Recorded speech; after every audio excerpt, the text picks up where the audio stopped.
వార్తలకు పునఃస్వాగతం. ఆదిలాబాద్, నిజామాబాద్, కరీంనగర్, మెదక్ పట్టభద్రుల ఉపాధ్యాయుల ఎమ్మెల్సీ ఎన్నికలకు పెద్దపల్లి జిల్లాలో ఏర్పాట్లు పూర్తయ్యాయి.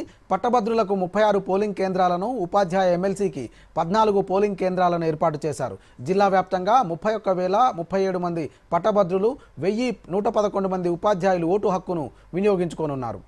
పోలింగ్ కేంద్రాల వద్ద ఎలాంటి పొరపాట్లు లేకుండా చర్యలు తీసుకుంటున్నట్లు జిల్లా డిప్యూటీ కలెక్టర్ వేణు తెలిపారు.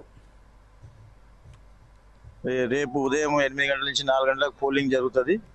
టైమింగ్స్ ఎవ్రీ 2 అవర్స్ రిపోర్ట్ ఇవ్వడం జరుగుతుంది. ఇందులో గ్రాడ్యుయేట్స్ వచ్చి ఓటర్స్ వచ్చి పెద్దపల్లి డిస్టిక్ సంబంధించి 31,037 మంది ఉన్నారు.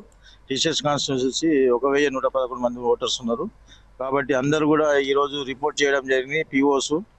పిఓస్ ప్రిసైడింగ్ ఆఫీసర్స్ అందరూ 7 కామన్ పోలింగ్ స్టేషన్ ఉన్నాయి. మనకు 36 గ్రాడ్యుయేట్ కాన్స్టిట్యూన్సీ, 14 టీచర్ కాన్స్టిట్యూన్సీలో 7 కామన్ ఉన్నాయి. గ్రాడ్యుయేట్ టీచర్ కాన్స్టిట్యూన్సీ టీచర్స్ దగ్గర కామన్ ఉన్న దగ్గర 1+5 ఉంటారు. ఎందుకంటే 1+4 ఉంటుంది. ఒక ప్రిసైడింగ్ ఆఫీసర్ ఈసీఐ నామ్స్ ప్రకారంగా ఈ యొక్క ఎలక్షన్ కండక్ట్ చేయడం జరుగుతుంది. టైమింగ్స్ మాత్రం ఉదయం 8 గంటల నుంచి 4 గంటల లోపల వేయాలి. మనకు reception centre doctor B R Ambedkar stadium Karimnagar ఇవ్వడం జరిగింది.